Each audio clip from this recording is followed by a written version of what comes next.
Assalamualaikum warahmatullahi wabarakatuh.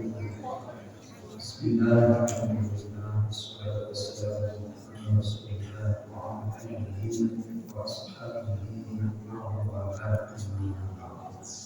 Termasuk di sini bekas kemuliaan dan sekarang itu kali ini mengangkat surah yang insyaallah dan saya yakin semua hafal dua surah terakhir di dalam Al-Quran disebut surah Al-Mu'awwidhatain, yakni dua surah yang intinya untuk mohon perlindungan. Surah Al-Falaq dan surah An-Nas disebut dengan Al-Mu'awwidhatain. Perlindungan dari apa? Apabila kita mengimakannya, ternyata perlindungan anak-anak belajar jangan berisik, anak-anak belajar jangan berisik. Perlindungan dari sesuatu bahaya dari luar dan bahaya dari dalam. Kita mulai dari surah Al-Falaq. A'udzubillahi minasyaitonir rajim. Bismillahirrahmanirrahim. Qul a'udzu birabbil falaq min syarri ma khalaq. Aku berlindung pada Allah, Tuhan pencipta waktu subuh, dari kejelekan yang mungkin Dia ciptakan. Insyaallah masalah manusia bersedia tidak apa dan dari kejelekan malam apabila telah gelap. Tolong agak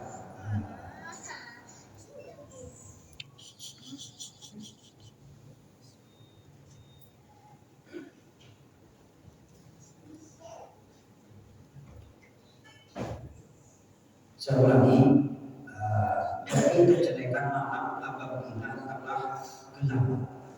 Itu ada keterangan orang ahli ibadah semakin malam semakin khusyuk untuk beribadah. Sebaliknya orang ahli maksiat antara jam 9 sama jam 00 lebih enjoy mana maksiatnya.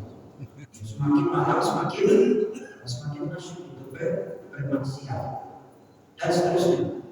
Terus orang main judi itu kalau tidak ditemani minuman gas, terus menikah, udah ditemani minuman kalau gak ditemani yang makin minuman nggak harus terus seperti itu. Itu namanya min syarril khalaq wa min syarril ghasiqin idza. Sekarang mungkin kita nggak mengenal untuk maksiat, bahkan tapi maksiatnya nyamper di kantor, benar nggak? Maksiatnya nyamper di apa? Masya Allah, itu yang namanya anak-anak banyak karena kalau gara-gara maksiatnya bukan di luar rumah tapi masuk ke rumah.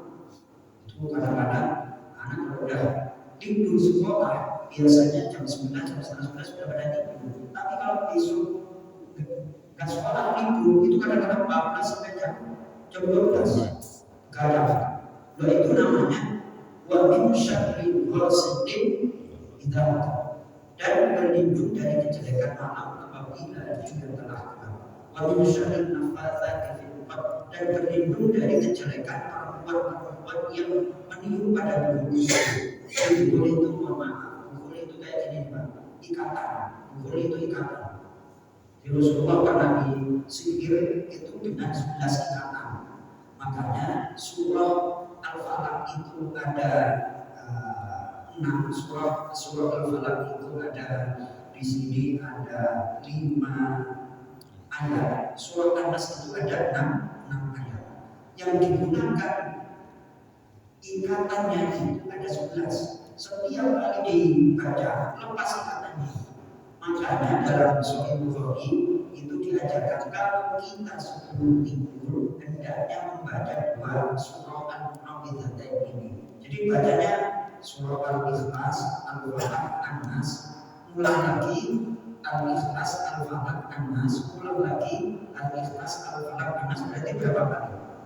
3 kali. Habis itu dipimpin tangannya aja. Terus dibuat mandi bola. Jadi kondisi sekujur tubuhnya. Jadi dari muka terus nanti ke kepala, pokoknya diusap-usapin ke tubuh. Itu katanya kalau para guru kita dulu itu mandi bola sebelum kita tidur. Orang itu bahaya. Kan kita apa-apa soal. Makanya sebelum tidur kita baca doa ayat kursi seterusnya, termasuk jangan ditinggalin surah Al-Falaq dan An-Nas. Kemudian kalau surah Al-Falaq kita analisa itu mohon perlindungan dari kejelekan luar. Kalau surah An-Nas mohon perlindungan kejelekan dari dalam. Ternyata musuh kita untuk masuk sholat tahajud, masuk pabrik itu tidak hanya gangguan dari luar, gangguan dari dalam apa? Terus apa lagi? Pokoknya macam-macam lah. Jadi ketika kita membaca surah Al-Falaq An-Nas, itu intinya mohon perlindungan kejelekan dan keburukan dari faktor eksternal, bahasanya agak faktor eksternal dan faktor internal. Untuk kelanjutannya besok kita bahas, mudah-mudahan bermanfaat. Jangan lupa ya Pak Pria, nanti sebelum tidur baca apa? Al-Ikhlas, Al-Falaq, An-Nas, diulang lagi sampai 3 kali, baru telapak tangannya, kedua telapak tangan ditiup, usapkan ke wajah, diusapkan ke seluruh anggota badan, insyaallah dilindungi oleh Allah, karena itu disebut mandi. Mudah-mudahan bermanfaat. Assalamualaikum warahmatullahi wabarakatuh.